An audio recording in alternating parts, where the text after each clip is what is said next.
So this one goes out to all the perfectionists out there, and I know there are a lot of you, and I want to talk very deeply about perfectionism in particular for Black folks, because while perfectionism is something that is pervasive around a lot of people, for us in particular, there are certain things that play into our perfectionism that doesn't really get talked about in the mainstream about this topic.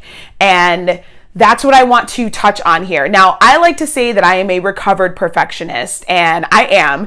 And not just, because I'm a Virgo, so Virgos are perfectionists, but there were other things that were playing into my perfectionism. Now, I am the kind of person, or I was the kind of person where any endeavor that I pursued, it was like, I have to go as far as I can. I have to be as good as I can. I have to reach whatever the top level is. So if it was a sport, it was, I want to go to the Olympics. And I'm not kidding. There are 2 sports that I have had Olympic aspirations in the course of my lifetime. One of them was gymnastics as a preteen and early teenager, and the other one was boxing as an adult. So 2 sports I wanted to go to the Olympics in. In school, I excelled. I had really good grades. And so in all these different areas of my life, even in martial arts, it was like, as soon as I did my first lesson at the martial arts school, I was like, I want to get my black belt one day. Like the whole time I was like, I'm going to get my black belt. And I did. I'm actually a 3rd degree black belt, but there was this drive like from the very beginning. And it wasn't just this healthy, I want to excel drive. There was something else going on there. And it took me years to actually dissect what it was and clear it out so that I could pursue things from a place of authenticity, because I wanted to reach a level and not for this other reason that was lurking down underneath. So let me talk to you about what was going on.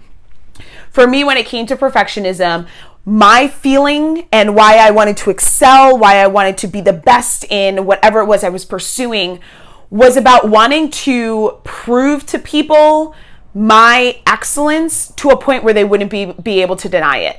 So it was like, I know that I am excellent. I know that I'm extraordinary. I know I'm good at this, but other people aren't going to see me. And that was my underlying story. Other people aren't going to see me. So if I reach this like top level, then who's going to say that I'm not good? Who's going to say that I'm not excellent?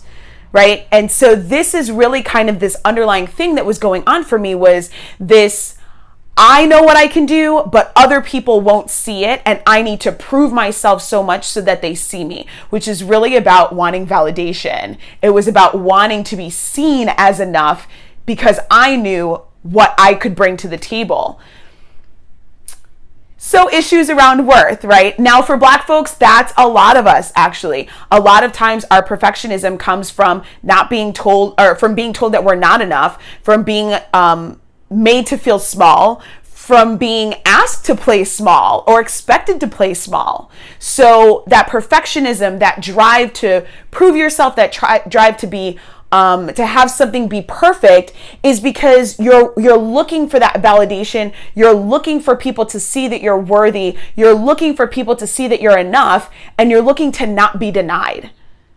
So it's not coming from a place of genuine authenticity. It's not coming from a place of wanting to really excel, which you may also want to do, but that perfectionism piece is actually coming from this place of, I want to prove my worth and then get that validation. And this comes from, one, societal messages, but also in our own actual experiences. Many of us have experiences of being told we're not enough. So those of you who might consider yourselves, or who might have been called Oreos, or told that you're not Black enough, this is one of those big messages and experiences that we have that gets internalized in a way that makes us show up in the world through perfectionism. So the way it's internalized is, oh, I'm not enough. If I'm being told I'm not Black enough, that message is, I'm not enough. I'm not even who I actually am, because you're Black. So it's like, I'm being denied what I actually am. I'm being rejected from what I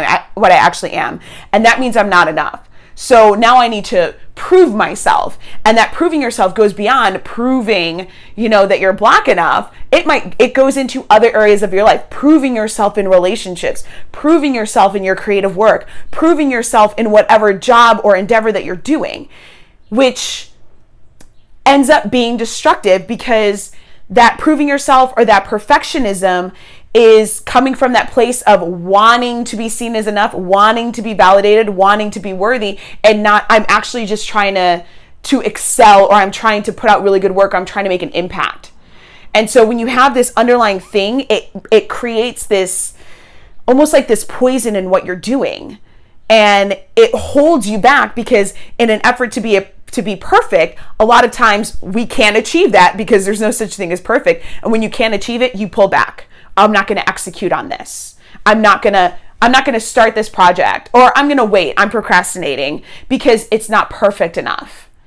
And then you're not actually showing up in the world. You're not actually doing what you want to be doing. So perfectionism can be really complex for Black folks, and especially for those who were called an Oreo.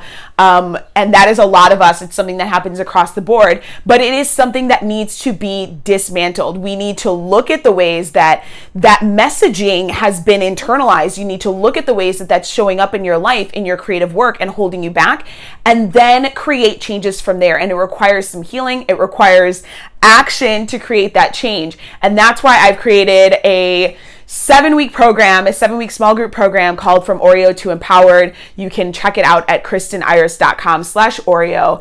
And in this program, that's exactly what we're doing. We are dismantling the Oreo complex. We're healing from it, going through and understanding how it has really impacted you and is still showing up in all these areas of your life, and then making changes in all of those areas so that you can really step big into what your creative work is. So it's a powerful 7 weeks that is going to create a lifelong lasting change, and is going to really expand the way that you step into your life, into your relationships, and into the work that you're creating, so that you can have an impact. There are 2 tiers to choose from. Tier 1 is the actual group coaching element. Tier 2 is the content only. And with Tier 1, there are scholarships available. So definitely go check it out. And I hope to see you apply, and hope to see you in the program.